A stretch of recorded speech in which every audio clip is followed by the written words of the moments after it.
Hello friends, welcome back to my channel Lavanya stocks. ఈరోజు నేను simple recipe చూపిస్తాను. ఇలా టమోటాలు, ఎర్రగడ్డ, వట్టిమిరపకాయలు, తెల్లవాయన్ని రెడీ చేసుకొని పెట్టుకోవాలి. చిన్న పీసెస్గా కట్ చేసుకొని వీటన్నిటి డైరెక్ట్ మిక్సీ పట్టడమే, వేయించుకోకుండా డైరెక్ట్గా మిక్సీ పట్టుకోవాలి.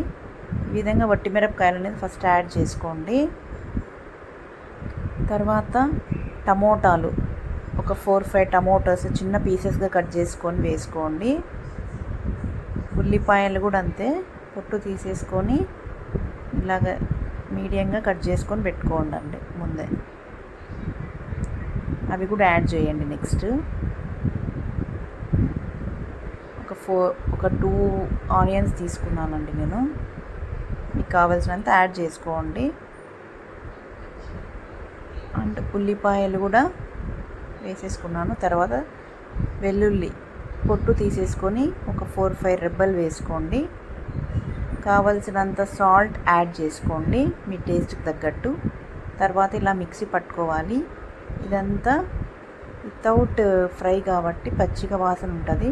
సో వీటిని తర్వాత వేసుకొని వేయించుకోవాలన్నమాట, పచ్చి వాసన పోయేంత వరకు. సో ఒక 4-5 టేబుల్ స్పూన్స్ ఆయిల్ అనేది అవసరం అవుతుంది.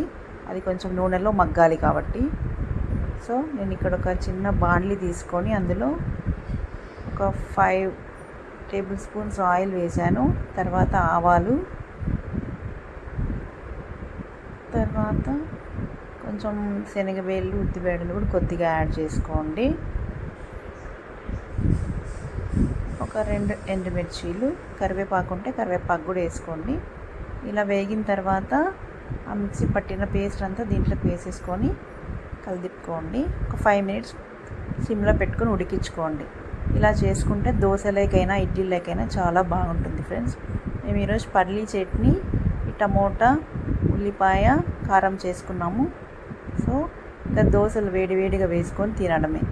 మీకు నచ్చినట్లయితే లైక్ చేయండి, ఇంట్లో కూడా ట్రై చేయండి. Please like, share and subscribe to my channel అండి. Thank you.